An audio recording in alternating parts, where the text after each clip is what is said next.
Boa noite, pessoal da Liga Católica. Tudo bem com vocês, pessoal? Aqui é o Mela Paz, presidente da Liga Católica. Eu estou aqui com o professor Carlos Nogué. Muitos de vocês já conhecem ele, um dos maiores tomistas da atualidade, nosso professor, né, que nos orienta, que a gente faz os cursos dele, a gente segue ele, temos livros dele. Então, vocês que acompanham nós pelas redes sociais, pelas plataformas do YouTube, Facebook. Então, vocês que já são nossos seguidores, já sabem quem é o nosso grande professor Carlos Nogué, que a gente sempre está buscando conhecimento e buscando conhecimento com o nosso professor. Professor, boa noite. Boa noite. Muito obrigado. Então, hoje, como a gente teve esse processo agora, desses últimos dias, a gente teve as eleições, né? Municipais e para vereadores, eu queria aprofundar que os nossos seguidores se aprofundassem mais nas questões sobre política, mas que entendessem, que passassem a entender como funcionam esses regimes, como surge a política, o que Aristóteles fala sobre política, Santo Tomás, né? Se existe diferença no que eles falam, entre o que Aristóteles fala, o que São Tomás vem a falar depois, inclusive de Aristóteles. Pode ficar à vontade. Bem, antes de mais nada, o homem, o ser humano, é um animal político. Ser político é a mesma coisa que ser social. Viver em sociedade, em polis, não ao modo como vivem as formigas ou as abelhas. Elas o fazem por instinto, nós o fazemos racionalmente. Mas é uma propriedade da natureza humana ser político, ser social. Então, este é o primeiro e, digamos, é a raiz de toda e qualquer discussão política. Mas há algo mais. Deus não nos criou para que fôssemos... para que nossa vida tivesse por finalidade a própria terra. Quando Deus criou Adão e Eva, quando Deus criou Adão, deu-lhe duas sabedorias, infundiu-lhe duas sabedorias. A primeira, a sabedoria natural, a sabedoria que é possível alcançar pela razão. Mas vejam que Adão, por ser o primeiro pai, por ser o pai de todos, tinha de nascer já com consciência infusa. Bem, ele não teria tempo para aprender, né? Então, ele nasceu com a sabedoria natural, a sabedoria das coisas atinentes à vida na Terra, incluindo o fato de que nós somos políticos, somos sociais. Político vem da palavra grega polis, que quer dizer cidade. Cidade no sentido daquelas cidades-estado gregas antigas, e que hoje usamos, em geral, para qualquer sociedade. Bem, então, ele nasceu com a sabedoria natural infusa, mas também com a sabedoria sobrenatural. Em termos mais práticos, Adão era filósofo e teólogo. E, desde o início, Deus fez com que aquilo que é natural em nós, a nossa vida na Terra, a nossa vida carnal, etc., se ordenasse de modo essencial ao sobrenatural. Por quê?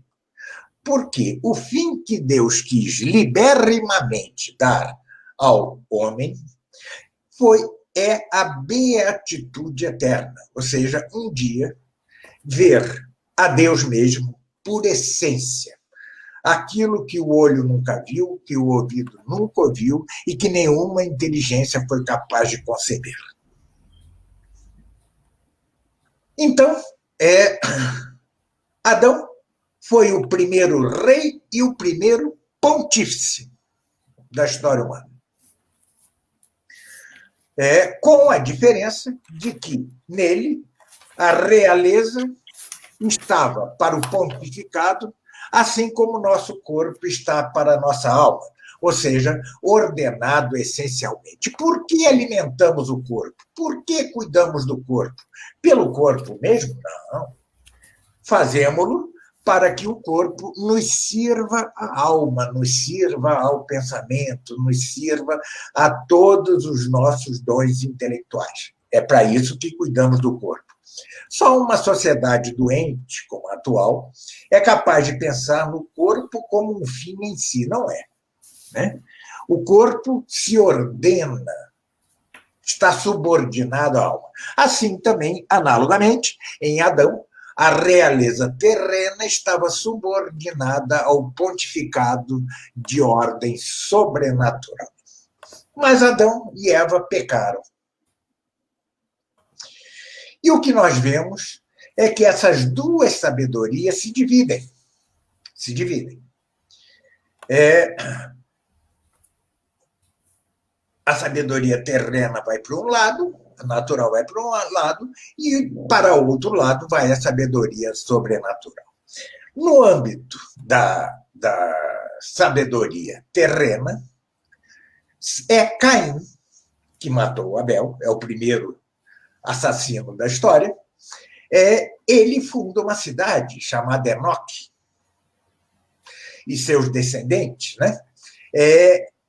E esta cidade inventa música, inventa várias artes, inventa várias coisas. É a primeira cidade erguida, a primeira polis, e, no entanto, é uma polis sem Deus. É o primeiro estado laico da história. E este episódio mesmo, no Gênesis, termina com um resto de poema de cunho satânico. É o poema que mostra uma sociedade desesperada de Deus, sem esperança em Deus. Repito, o primeiro estado laico da história. Não vou alongar-me, aliás, em março, se Deus quiser, vai sair meu livro Comentário ao Apocalipse, com um longo apêndice chamado Da História e Sua Ordem a Deus, em que falarei exatamente de tudo isso. Bem,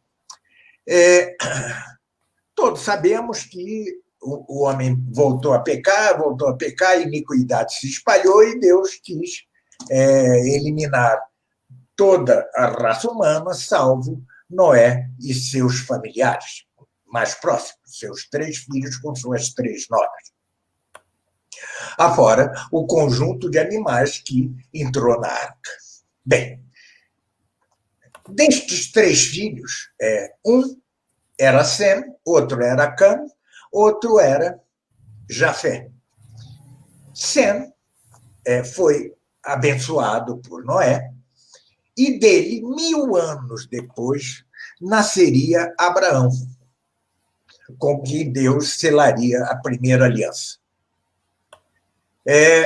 Cã foi amaldiçoado, e dele se geraram as sociedades mais degradadas culturalmente. Ao passo que Jafé, que era o caçula, foi abençoado por Deus, por Noé, de modo que Noé mesmo predisse que de sua descendência voltaria o homem, por sua descendência, a ter sabedoria natural. E, com efeito, dele, longínquamente, claro, descendem os jônios. E os jônios, ou gregos, foram os fundadores da filosofia. Temos, então, as duas sabedorias, de novo, mais separadas. Primeiro, a sabedoria sobrenatural com Abraão e o povo judeu, e a sabedoria natural com o povo grego. Pois bem, É, no âmbito de Jerusalém, tem-se, de início, o que mais propriamente se pode chamar teocracia. Por quê? Porque Deus governava diretamente a cidade, a polis hebraica, a polis judaica. Mas depois todos sabem que houve juízes, reis, etc. Ali, a ordem era correta, ou seja, o poder temporal se ordenava ao poder espiritual, o Estado se ordenava aos profetas. Ao passo que, no âmbito da polis grega e depois da polis romana, e na expansão de Carlos Magno, de Alexandre Magno, e entre os assírios, de início houve, sim, certa ordenação do poder temporal ao poder espiritual, mas de modo reduzido. Vemos no Código de Hammurabi, por exemplo, que eles ali captavam boa parte da lei do direito natural, né? A polis grega também se sentia ordenada a Deus. Os romanos se sentiam chamados pelos deuses para impor a paz romana ao mundo inteiro, né? Bom, o fato é que sempre houve certa ordenação, né? E é neste âmbito que surgem os dois principais filósofos políticos, Platão e Aristóteles. Aristóteles, conquanto tem uma bela política, um belo tratado de política, sua política é algo chata, algo rasa, plana, ao passo que a de Platão não, é elevadíssima. E seu livro A República, como alguém já disse, pode muito bem ser considerado como previsão pagã, uma profecia pagã da Igreja. Platão, em toda a sua genialidade, captou que sem que a sabedoria reinasse na cidade, na república, ela seria ruim. E pôs lá o rei filósofo, os filósofos como reis, como governantes. Isso tinha 1000 problemas, né? Que Cristo vai resolver. De que maneira Cristo vai resolver? De duplo modo. Primeiro, dividindo as jurisdições. Dai a Deus o que é de Deus e a César o que é de César. O que quer dizer, em boa análise, dai a Deus a religião, né, o culto, a adoração, e dai ao César, né, o que é de sua jurisdição. Mas, atenção, assim como em Adão, também o poder de César havia de ordenar-se essencialmente ao poder de Deus, que era a Igreja, assim como o nosso corpo se ordena à nossa alma. E como o posso provar? Porque Cristo mesmo foi quem fundou. Estamos no âmbito da doutrina da realeza de Cristo, porque foi Cristo mesmo quem fundou a doutrina da realeza de Cristo. Disse ele a seus apóstolos: todo o poder me foi dado no céu e na terra. E depois, e batizai todas as nações, não as pessoas, todas as nações, em nome do Pai, do Filho e do Espírito Santo, ensinando-lhes o que vos tenho ensinado ou mandado.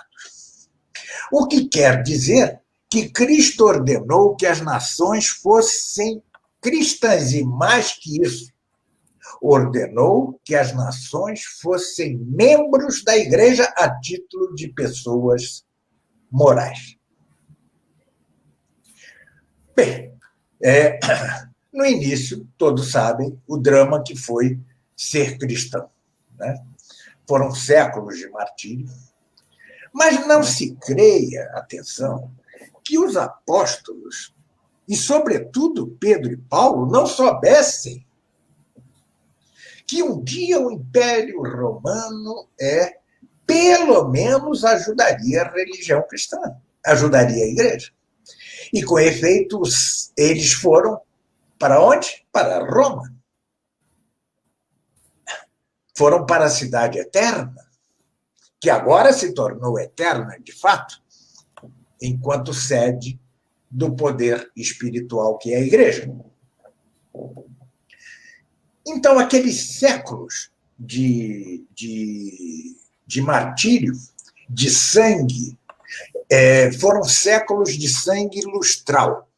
O que quero dizer com isso? Este sangue regou a terra do Império Romano, e um dia, no ano de 313, salvo engano, Constantino, pelo Edito de Milão, declarou legal a religião cristã e a igreja, tirando assim da ilegalidade, da clandestinidade e acabando dando fim assim ao martírio dos cristãos.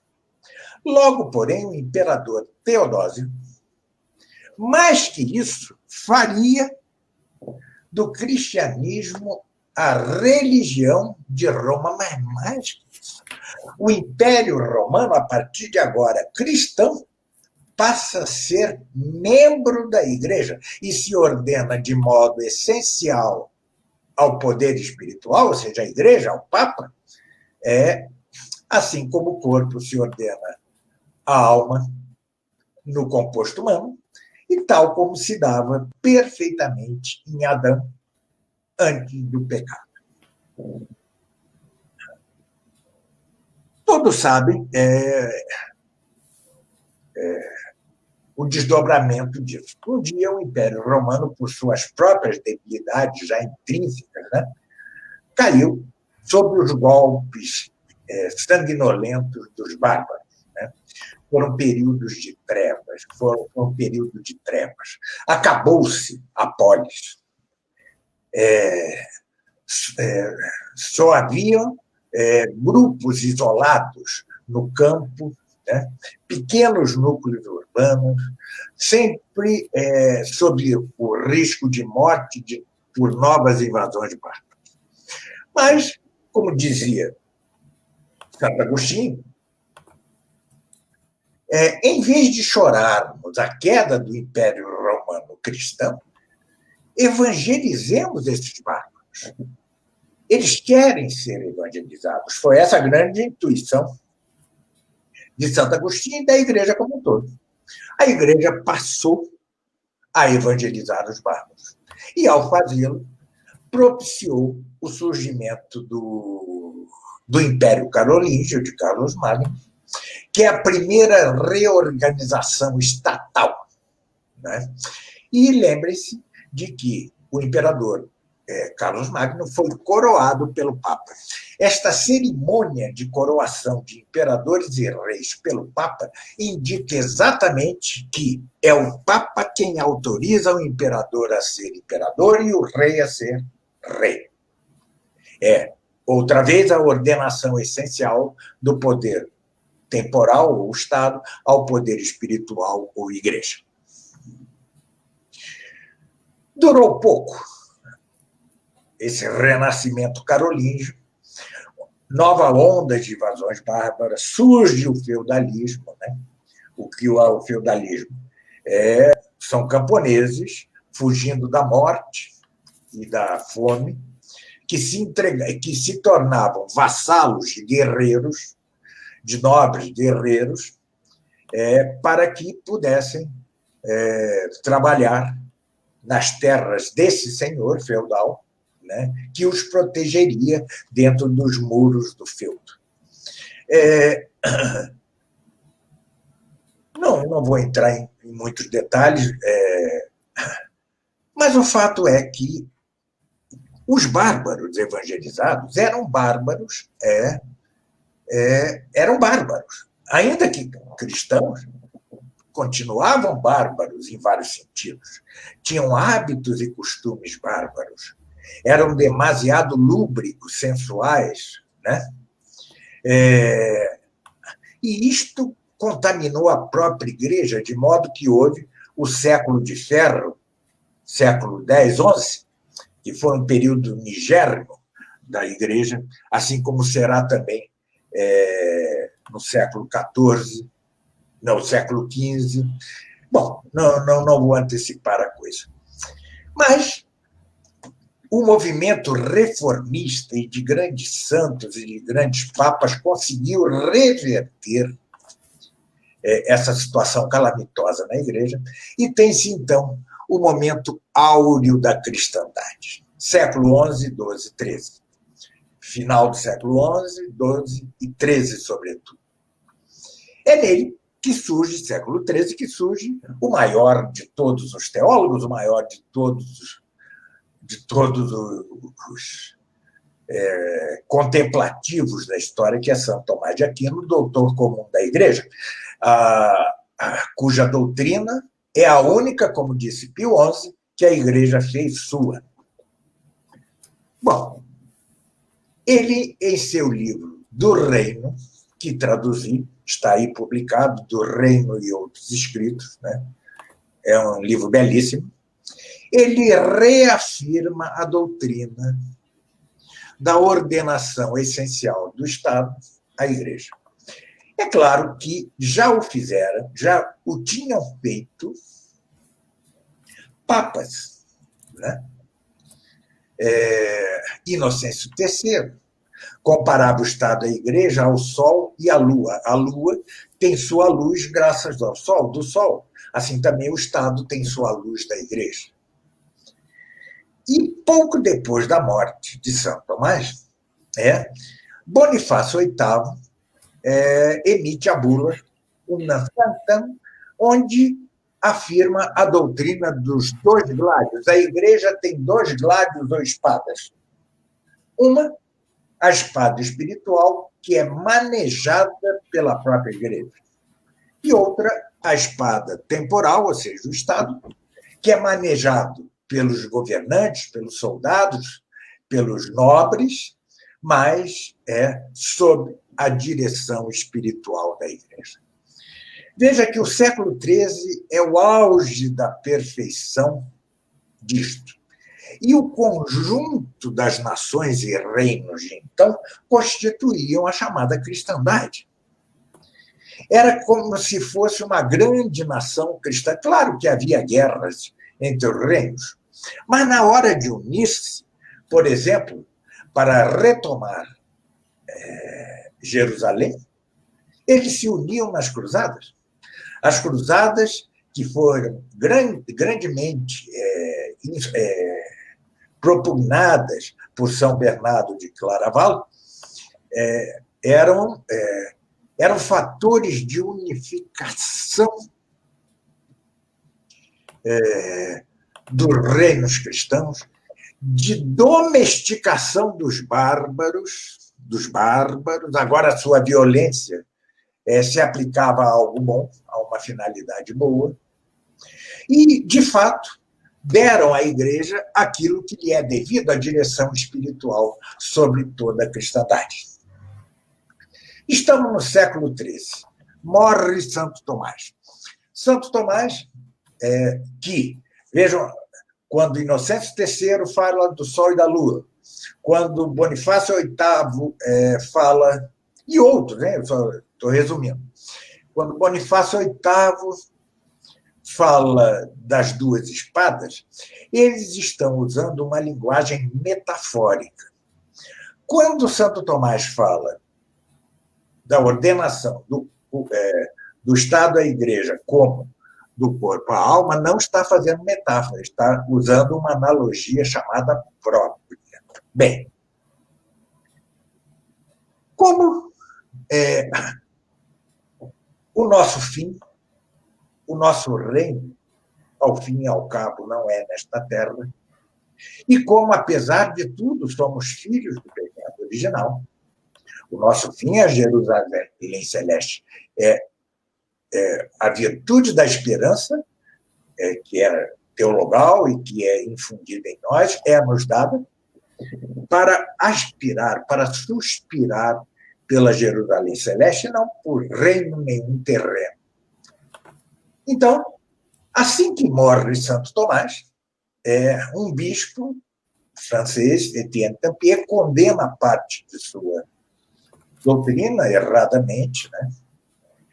E, ao mesmo tempo, ou seja, a cristandade não morreu de velha, morreu na flor da idade, no vigor da idade. Ao mesmo tempo, como o século XIII representou um reenriquecimento dos reis, dos reinos, né? E como surgiu aí uma nova classe social, a burguesia, surgida exatamente nos burgos, ou seja, nas cidades, dois pecados, duas revoltas da carne contra as exigências da santidade vão rebelar-se contra a direção espiritual da Igreja. Primeiro, a classe burguesa. Ela já não tolerava a proibição da usura, do empréstimo a juros, e a imposição pela Igreja do preço justo, que é um conceito complexo, né? Mas que pode dizer-se, para que se entenda, preço mínimo. Preço mínimo. A burguesia estava gananciosa, sedenta de lucros. E, por outro lado, os reis já não queriam obedecer à direção espiritual da Igreja, estavam de olho nas terras, nas riquezas da Igreja. Pois bem, essas duas classes se unem, a burguesia e os reis. E Filipe o Belo, o ganancioso Filipe o Belo, rei de França, ele manda esbofetear a Bonifácio VIII, prendê-lo. Bonifácio VIII morre na prisão. Por isso é que no comentário ao Apocalipse eu vou dizer que os 1000 anos, o milênio do Apocalipse, já se cumpriram, aquele tempo de paz. Não de paz, mas aquele tempo em que o demônio estava preso e ferido. Vai do ano 313, Edito de Milão de Constantino, ao ano 1303, com a... Eu posso estar sendo impreciso, mas 1303, com a prisão e morte de Bonifácio VIII. Depois disto, apenas um Papa, João XXII, relembra a doutrina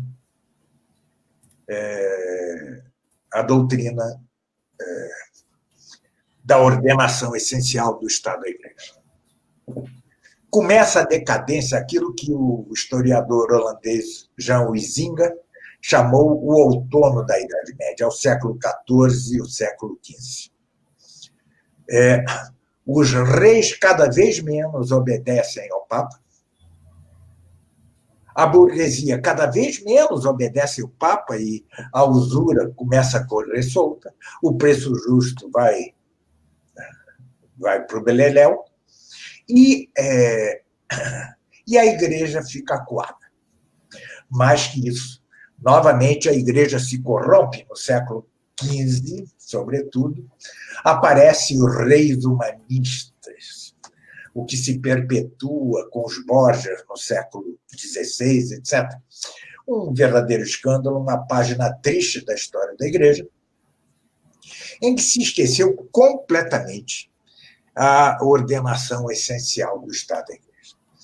Nem sequer no momento em que a Igreja se regenera com o Concílio de Trento, graças à ação de Carlos V, ou seja, o Império de Carlos V, o Império Ibero-Germânico Italiano, era o que restava de ordenação essencial do Estado da Igreja.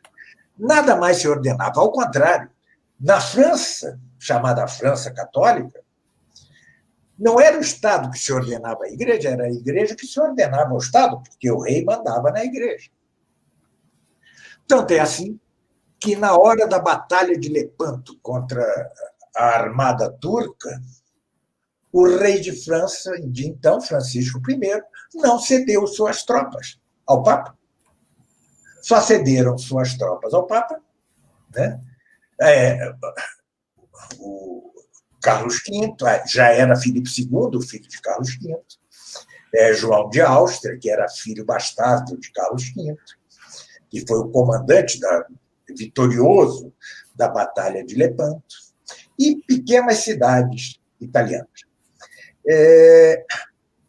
Mas, com a morte de Filipe II, o filho e sucessor imediato de Carlos V, filho legítimo, né, acaba até este resto de cristandade, que é o império de Carlos V e Filipe II, que se chama com muita propriedade a cristandade menor. A cristandade acabou. Já não há cristandade. O que era a cristandade? A reunião de nações e reinos que não só se ordenavam em conjunto e cada um por si, essencialmente ao poder espiritual ou igreja, senão que eram membros da igreja. Assim como eu e você somos membros da igreja como pessoas físicas, as nações, os reinos, eram membros da igreja como pessoas morais. Bem, vem a tragédia da Revolução. Bom, vem Lutero, Henrique VIII, né? O que os jesuítas retomam da Europa já é só semi-católico, já não é perfeitamente católico.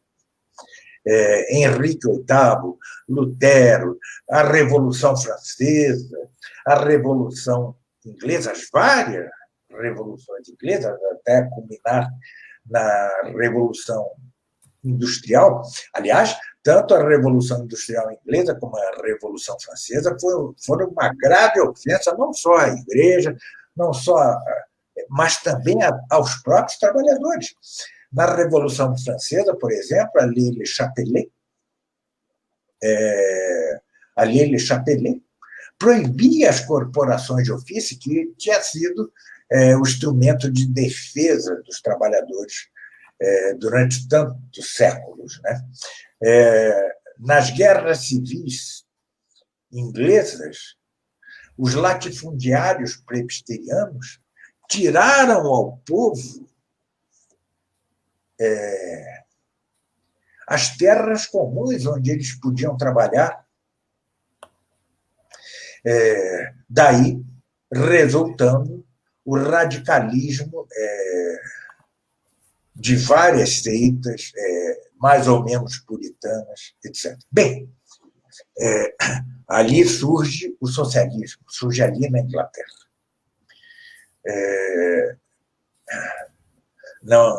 Bom, e a igreja está acuada. A igreja é uma cidade sitiada.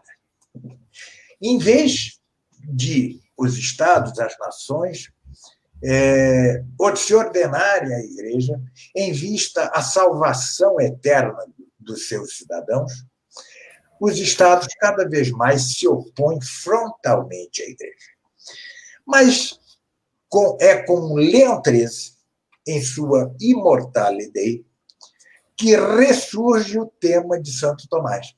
Diz Leão XIII na Immortale Dei: o Estado deve ordenar-se à igreja, assim como o corpo se ordena à alma. É uma reprodução do dito por Santo Tomás em seu magnífico Do Reino. Bem, ao mesmo tempo, surge um grande cardeal chamado Cardeal Pie de Poitiers, né, que é aquele que traz de volta todas as implicações da doutrina da realeza de Cristo, porque isto de que o Estado se ordene à Igreja, assim como o corpo se ordena à alma, não é mais que a doutrina de Cristo Rei. Né? Esse negócio de Estado confessional é linguagem protestante, não a usemos. O Estado não é confessional, o Estado é cristão ou não é. Bem, é cristão e é membro da Igreja ou não é. Logo depois vem São Pio X. Vejam que interessante, cada vez mais a Igreja está acuada, sitiada, e esses grandes papas relembram a mais perigosa das doutrinas. Né? Com São Pio X, o lema infalível, infalível por repetição de atos, infalível por magistério ordinário, infalível por repetição de atos, instaurar ou restaurar tudo em Cristo. Estava aberto o caminho para que Pio XI, em sua magnífica Quas Primas, que é como que a Carta Magna ou Constituição da Cristandade, relembre solenemente, em todo o seu relevo, a doutrina da realeza de Cristo. E diz o grande Papa Pio XI, Cristo é rei não só das nações cristãs, mas de todas as nações, e é rei com poder executivo, legislativo e judiciário. Bem, são como foi um pouco como clamar no deserto, porque o mundo, já desde aquela revolta dos reis e da burguesia contra o papado, no século XIV, desde o início do século XIV, as nações entraram naquele que é um dos sinais da proximidade do fim dos tempos. Que sinal é este? A apostasia geral das nações. As nações se foram apostatando cada vez mais e hoje estão completamente apóstatas. Talvez se possam excetuar a Polônia, talvez a Hungria. O presidente Orbán não é católico. Uns dizem que é católico, não é. Ele estudou em colégio católico, mas é de formação calvinista e, no entanto, faz o governo mais cristão possível. Veja, as leis ali são, em boa parte, cristãs, não totalmente. Na Polônia também, embora a Polônia já esteja cedendo mais à pressão, à chantagem da União Europeia, da Comissão Europeia. Mas não se pode dizer que se ordena essencialmente a Igreja, ou seja, não se trata de governos cristãos em toda a acepção do termo. Assim como a França, antes da Revolução, era, de certo modo, cristã, mas não perfeitamente, porque ela praticava aquilo que se conhece como cesaripapismo. Ou seja, em vez de a Igreja dirigir o Estado, é o Estado que dirige a Igreja. É o que se dá, por exemplo, na Rússia, em que a Igreja Ortodoxa é serva de Putin. Não sei se é Putin ou Putin, eu acho que é Putin, Lenin, Putin. Bem, então, mas não se pode dizer que não tinha algo de cristão na França pré-revolucionária. Claro que tinha. Cristo estava, de certo modo, nas leis francesas, mas não se tratava já da perfeita ordenação do poder temporal ao espiritual. Estamos em tempos que se podem dizer apocalípticos. O que quero dizer com isso? Quero dizer que o fim dos tempos é amanhã, daqui a 3 meses, daqui a 4 anos, ninguém sabe. E vejo irresponsáveis, incluindo padres, vir à internet dizendo que é tal, daqui a tal, ou seja, isso está proibido pela Igreja, porque Cristo mesmo o proibiu. Isto é um segredo de meu pai, dele também, claro, ele sabia. Isso era uma maneira de dizer, vocês não podem saber. É um dos segredos mais bem guardados da divindade, é quando será o fim do mundo. Mas, até onde a vista alcança, parece difícil que haja uma recristianização do mundo. Ao contrário, nós tivemos uma sequência de revoluções. A primeira revolução foi a Revolução Liberal, que quis acabar com Cristo, depois a Revolução Comunista, que quis acabar com Deus, e hoje estamos naquilo que chama a Revolução Marcusiana, ou globalista, ou LGBT, que quer acabar simplesmente com a natureza humana. As nações são apóstatas, como eu disse, com aquelas duas exceções tão isoladas como a Hungria, tão pressionadas, né, como a Hungria e a Polônia. Então, tudo parece indicar que caminhamos para o anticristo, o final. Porque todos esses que estão aí são anticristos. Né? Os líderes da União Europeia são anticristos. Todos os que não são de Cristo são anticristos. Como dizia São João, os anticristos já estavam em ação na época dos apóstolos. Bem, mas haverá um anticristo final. O mundo se tornará a ser uma cristandade em que o conjunto dos reinos seja parte da igreja e se deixem dirigir espiritualmente pelo Papa. Ninguém sabe ao certo. Eu opino, é uma mera opinião, que antes do anticristo isso não poderá haver. Talvez depois, se é que a ordem das coisas que eu dou aqui é a correta, estamos no campo da possibilidade, da hipótese, o magistério da igreja nunca bateu o martelo quanto a isso, mas ao que parece, Cristo derrotará com a sua doutrina, com o hálito de sua boca, ou seja, com sua doutrina, segundo São Tomás, o anticristo, seu império será breve, ele morrerá, e, vendo tal prodígio, os judeus se converterão, finalmente, em massa. Vejam que prodígio imenso, que milagre imenso. Bem, diz então São Paulo em Romanos 11, 11, 12. 11, 11, 12.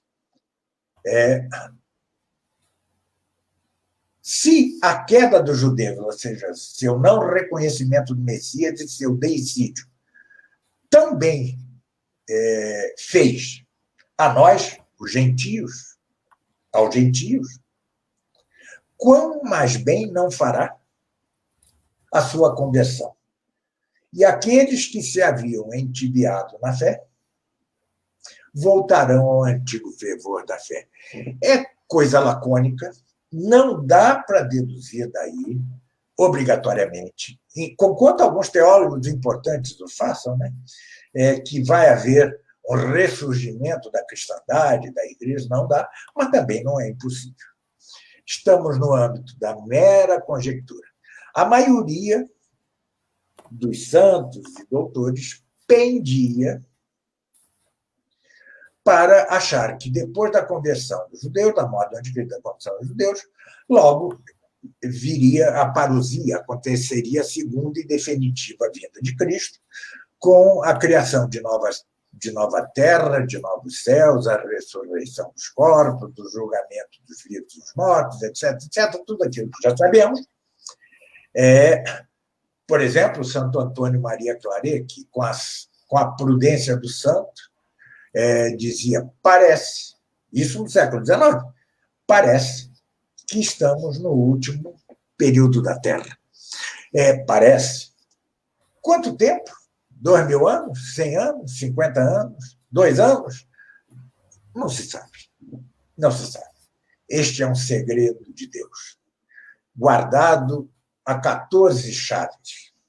Impossível de perscrutar, e é leviano, e vai contra ordens expressas do magistério da Igreja, para que não se deem datas para o fim dos tempos. Sobretudo os sacerdotes estão proibidos de fazê-lo em suas prédicas, em suas pregações, em seus sermões, em suas homilias, e também, por óbvio, de fazê-lo em meios da internet, coisa e tal. Então, não sejamos irresponsáveis e saibamos ser pacientes com os desígnios de Deus. Se que Deus quer que soframos por mais um tempo maior, sofreremos. Esta é a palma da vitória. São Paulo não disse: venci o bom combate, espera-me a coroa da justiça. Ele disse: combati o bom combate.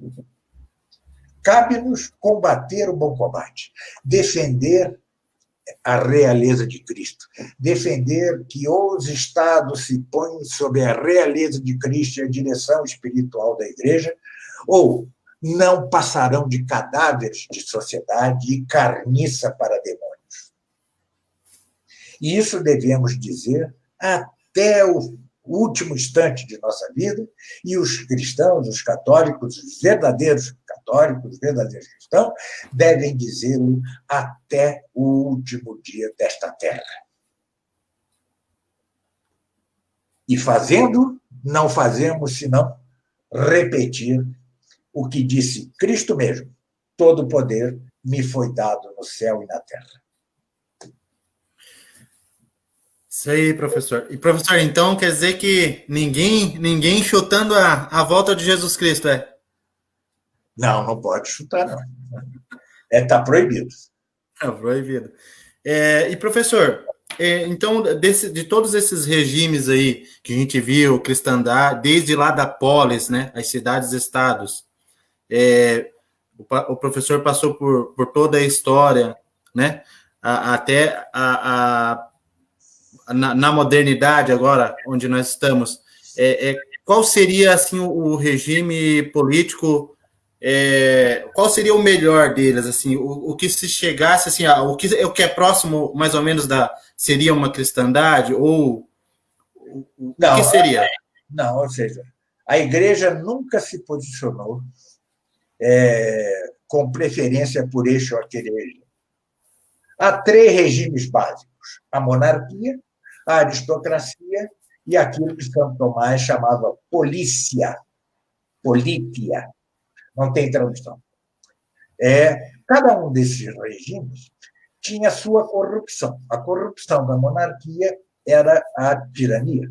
A corrupção da aristocracia era a oligarquia. E a corrupção da polícia era a democracia.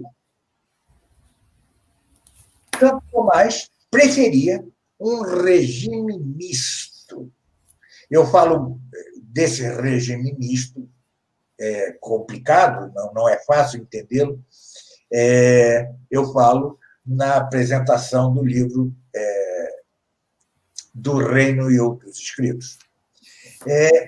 Mas a Igreja, o magistério da Igreja nunca teve preferência. Pode ser, então, a monarquia, nunca a tirania, pode ser a aristocracia, nunca a oligarquia, pode ser a polícia, nunca a democracia. Além do mais, a democracia em que vivemos não só corrupta, é a democracia liberal, mas é produto da revolução, da primeira das revoluções, a Revolução Francesa e a Inglesa, que é a Revolução Liberal, e é o meio para todas as demais revoluções. Veja-se o resultado de São Paulo. Ganhou um agente da Revolução Marcosiana, Covas, do PSDB, e o segundo lugar, um agente da Revolução Marxista, que na verdade, hoje em dia, fantoche da Revolução Marcosiana, que é a hegemônica, né? É a globalista, é LGBT, etc.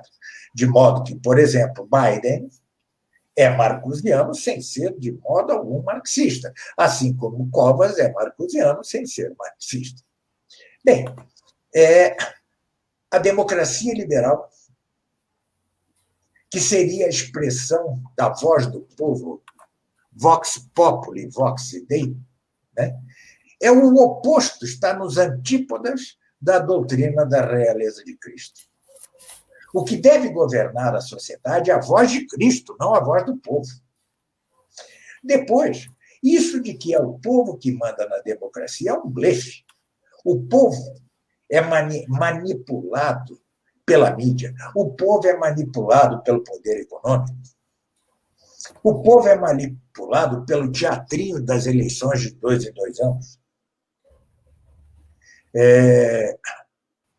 De modo que e esta revolução não está aí senão, este regime não está aí senão para propiciar o avanço da revolução.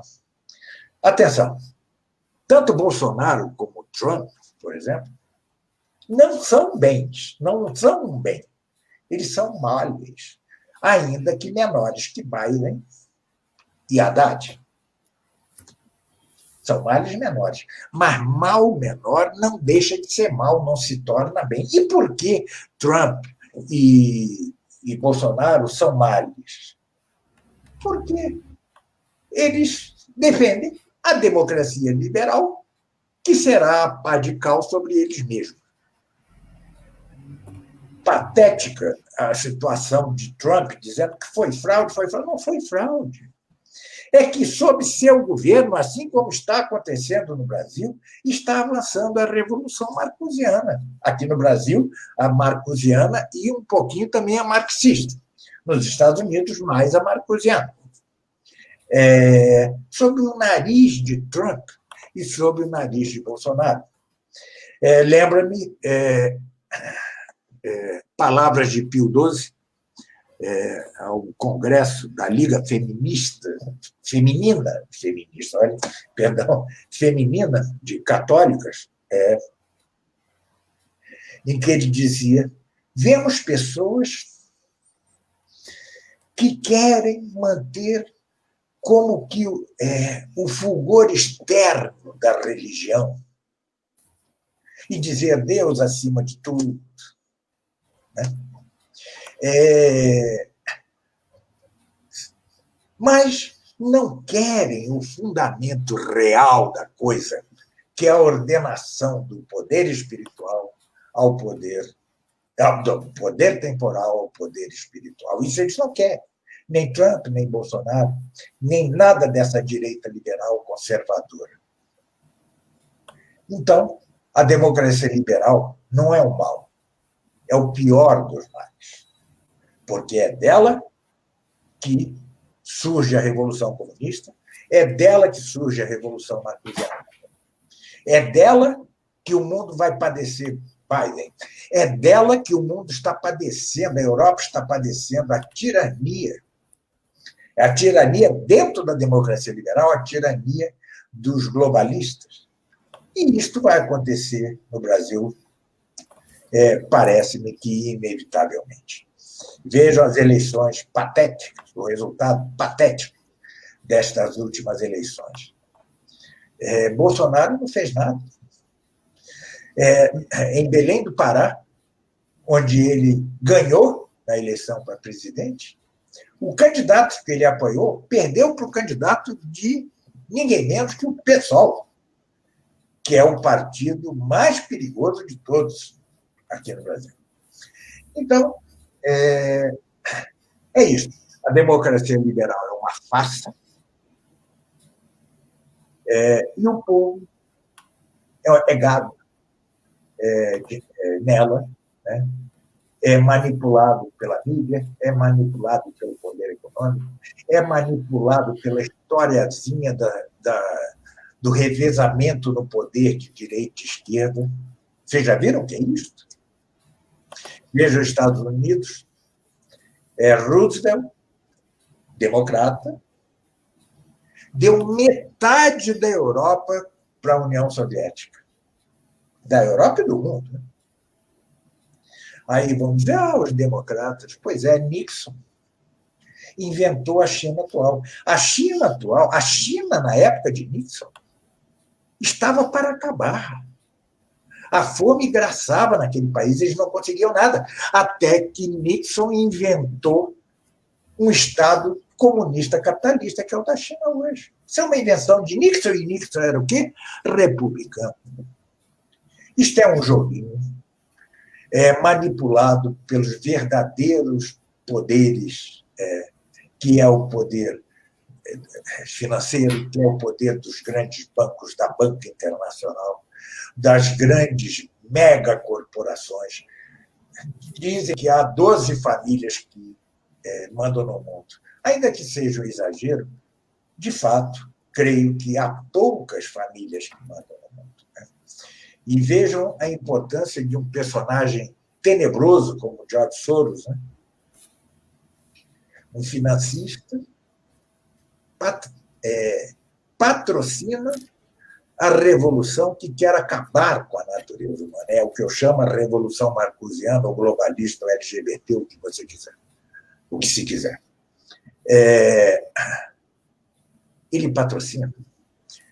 Daí que tinha toda a razão o magistério da Igreja em condenar a democracia liberal, em condenar a liberdade de expressão, em condenar a liberdade de imprensa, porque a liberdade de expressão e a liberdade de imprensa neste regime democrático liberal não é senão liberdade para o mal. E mais, Pio XII condenou não só o comunismo, condenou igualmente o capitalismo. Tanto no âmbito do econômico como no âmbito do político, vivemos num mundo apóstata, que está nas antípodas da cristandade e que é anticristo. O mundo atual é um grande anticristo e é a figura principal, o tipo principal deste que será o último dos anticristos. Professor, essas famílias, elas estariam ligadas ali ao que popularmente se chama, até eu li alguns livros sobre isso, se chama, o pessoal está chamando muito de a nova ordem mundial, né? Que vem daquele grupo dos Bilderberg. Sim. Seriam eles ali nessas articulações? Né? Eu sempre evitei me aprofundar nisso. Porque quando você se aprofunda demais no oculto, no secreto, você acaba ficando conspiracionista, meio maluco, né? Como hoje as pessoas achando que a Covid é algo ocasionado pela nova ordem mundial. Balela. Não sejamos infantis, não sejamos histéricos. A nova ordem mundial quer o fim das fronteiras nacionais. A Covid obrigou os governos a fechar as fronteiras nacionais. A nova ordem mundial quer a imigração dos países árabes e africanos para a Europa. A Covid impediu a continuidade da imigração. A nova ordem mundial quer o fim da família. Os governos foram obrigados a confinar nas quarentenas as famílias em seus lares. Além do mais, o prejuízo econômico para os países é imenso e a China é a que mais está padecendo com a Covid-19. A Covid-19, como tudo, como a gripe espanhola, como tudo, como a peste negra. O que foi a peste negra no século XIV, XV? Que matou metade, 70% da população, não sei, posso estar ignorando, mas uma quantidade impressionante da população europeia. Punição de Deus pela revolta dos reis e da burguesia contra o papado. E o que é a Covid-19? É uma punição divina. Não que Deus tenha feito o coronavírus, não é isso. Mas ele permite. Assim como pelas heresias, pelos cismas do cristianismo na África, Deus permitiu a expansão do Islã e a expulsão do cristianismo de praticamente toda a África. Enquanto não se entender que Deus é não só o alfa e o ômega da história, foi ele quem fundou a história, e a história toda tende a ele ao final, ele tem as rédeas da história. Quando parece que ele é o derrotado, ele está simplesmente deixando que males aconteçam para extrair desses males bens infinitamente superiores. Quais? Mártir. O martírio é a maior coroa do cristão. É a imitação mais perfeita de Cristo. O que Deus está fazendo no meio de todo o drama que vivemos é completar o número de seus eleitos, daqueles que serão súditos na Jerusalém celeste.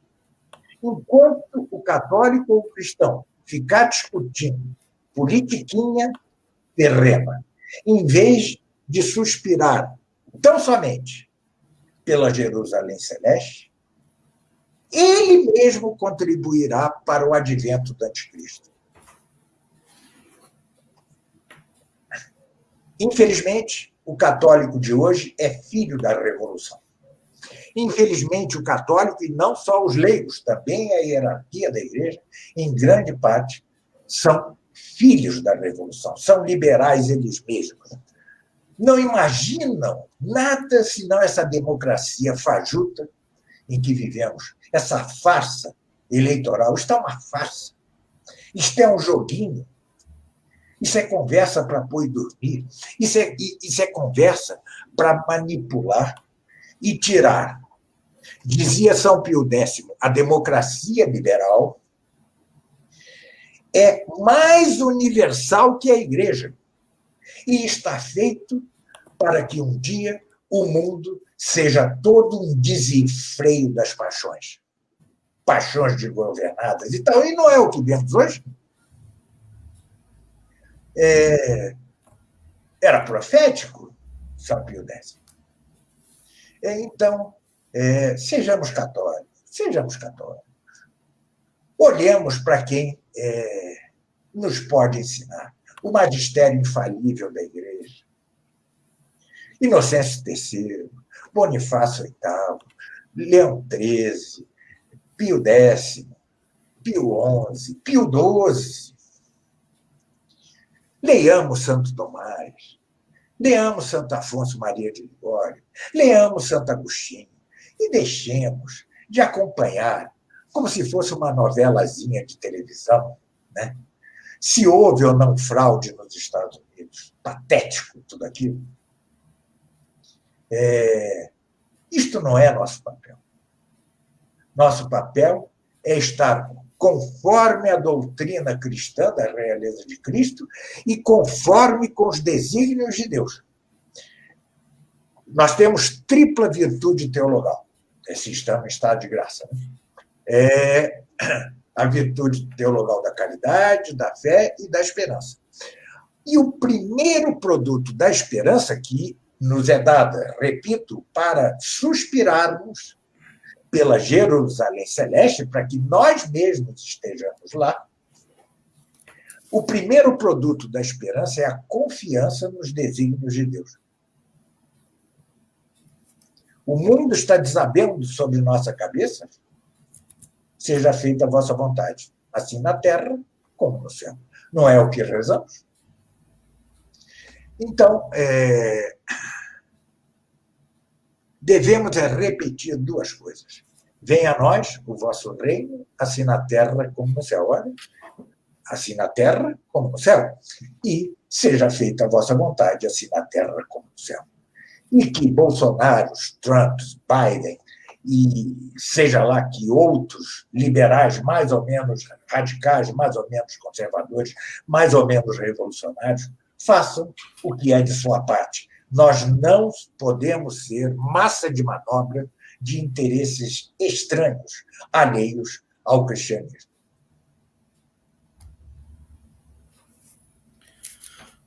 Professor, muito bom, uma aula de história do professor, uma aula sobre política. Professor, queria que o professor falasse um pouquinho agora nessa parte final sobre os cursos do professor. Enquanto isso, eu vou mostrando aqui o site, daí a gente vai dando uma olhadinha nos cursos. Professor Carlos Nogueira tem o site, né, professor? Tem, Estudos Tomistas, é uma plataforma de cursos, né? Ali há cursos pagos e há cursos gratuitos. Entre os pagos, o principal é a Escola Tomista, que é um curso de 5 anos, são cerca de 250, 260 aulas. Eu já estou na aula 172, graças a Deus, né? Ao longo de todo esse tempo, só uma semana eu não consegui cumprir a aula da semana porque eu estava internado. Mas, graças a Deus, eu consegui já levar ao ar 172. É para formar alguém intelectualmente, assim como se formaria alguém, por exemplo, na Faculdade de Artes da Idade Média, do século XIII, por exemplo. Depois desse curso, todos terão capacidade de ler qualquer filósofo ou qualquer teórico. Há outros cursos pagos, como a existência de Deus e a criação do mundo, segundo Santo Tomás, o melhor regime político, segundo Santo Tomás. Há o curso Para Bem Escrever na Língua Portuguesa, que faz par com minha Suma Gramatical da Língua Portuguesa, que é, na minha medida, um best-seller, né? Está na 6ª edição já. E há cursos gratuitos. Assim, há outros pagos, mais baratinhos, que são Maria Puríssima, né? Um curso importante sobre Nossa Senhora, o Apocalipse, comentário ao Apocalipse, e o comentário ao Gênesis, ao livro do Gênesis. E cursos gratuitos, entre os quais um atual, que é a crise atual na Igreja. Esse é gratuito, são 12 aulas gratuitas. A outra, a ordem das disciplinas, também é gratuita. Eu mesmo esqueço a quantidade de cursos que tem. Tudo isso faz par com livros, né? Eu já lancei 4 livros, 4, Estudos Tomistas, Opúsculos 1, né? Que está esgotado. Estudos Tomistas, Opúsculo 2, que é o último. Do Paperético e outros opúsculos, são 5 livros. Da Arte do Belo, que é um best-seller, também está esgotado, daqui a pouco virá a 2ª edição, e a Suma Gramatical. Meu próximo livro será o Comentário ao Apocalipse, com um longo apêndice da história e sua ordem a Deus. Os outros, eu me permito certo sigilo, até a pedido da editora, né? Seria uma surpresa. Mas é provável que no ano que vem saiam 3 livros meus, e no outro também 3. Então, na verdade, eu tenho, como já até escrevi, cerca de 7, 8 mil páginas já escritas. O problema é tornar isso editorial, né? Editorial. Então, é a este trabalho que estou me dedicando. Ou seja, gravo cursos e escrevo livro, né? De certo modo, é a vida que eu pedi a Deus, né? Deus foi bom comigo. Mas vejam que todos os meus cursos são muito baratos. Os livros são baratos, né? Ou seja, tudo eu faço segundo a doutrina econômica católica do preço justo, né? Tá certo? É o mínimo possível. Vivo ali na corda bamba todo mês, eu conto o dinheirinho para pagar as contas, não sou um mercenário, né? Se pudesse, faria tudo isso de graça. Se eu tivesse dinheiro, se eu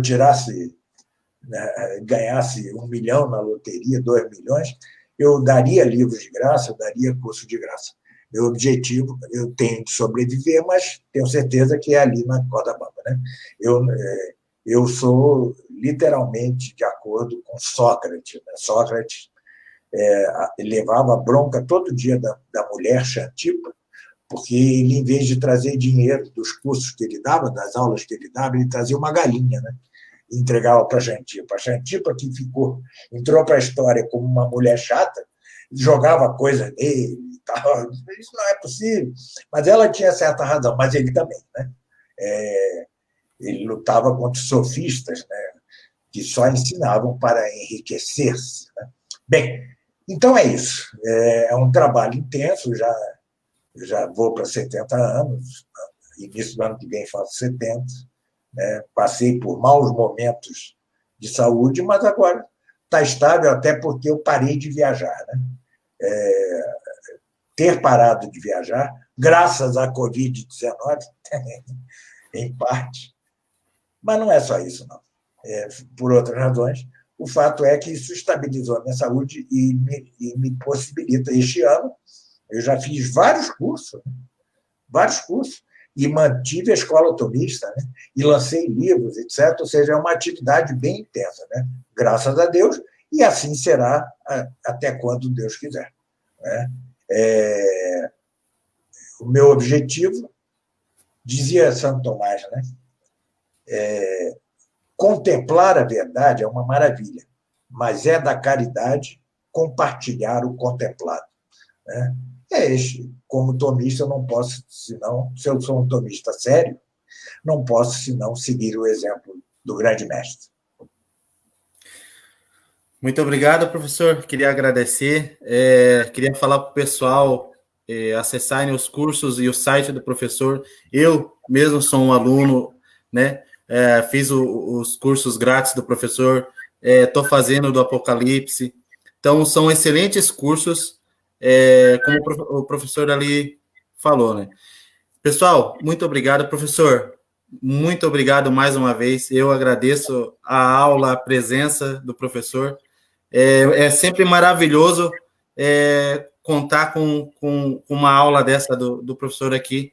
Os membros sempre ficam muito felizes e é uma alegria para a gente ter o senhor conosco, tá bom? Muito obrigado. Quem agradece sou eu. E também é muito bom poder falar assim, né? Não só em curso, que é um formato rígido, né? Assim, ou seja, dar mais rédea solta ao que o coração vai dizendo.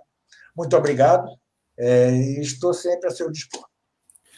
Muito obrigado. Boa noite, pessoal. Boa noite, professor. Grande abraço, boa noite a todos, fiquem com Deus.